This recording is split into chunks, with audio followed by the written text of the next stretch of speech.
Comme un air de déjà-vu, un gros chantier de terrassement est actuellement en cours sur le site de l'Europole 2. Cela nous rappelle les travaux de 2011 où une zone de 213 hectares et 1 700 000 m3 de terre avaient été déplacés.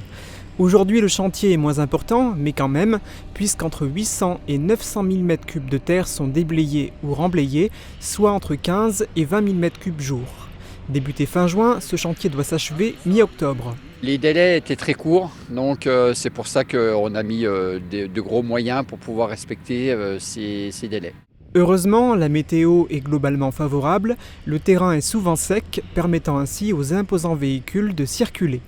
Le chantier de terrassement actuellement en cours vise à réaliser de gigantesques parcelles commercialisables dans les meilleures conditions.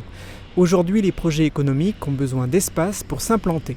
Ce chantier, entre 5 et 6 millions d'euros qui sont investis, pour être toujours prêt dans le monde économique aujourd'hui, c'est une plus-value. Nous faisons partie des rares zones qui peuvent proposer de manière très rapide à un investisseur ce qu'il lui faut.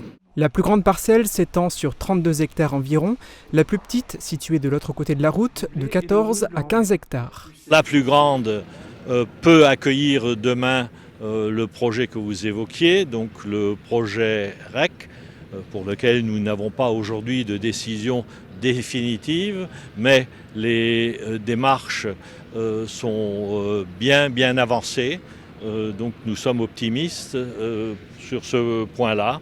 Donc REC peut s'installer ici sans aucun problème.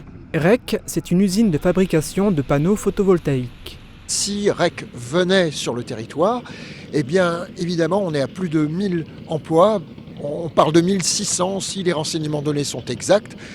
Évidemment ce serait une bouffée d'oxygène dans le monde économique en ce qui concerne l'emploi, les familles, sur notre territoire. On devrait savoir en décembre si REC s'implante ou non sur la zone de l'Europole. Le permis de construire a été déposé en mairie de Hambar. Il est à l'instruction aujourd'hui dans les services de la Casque.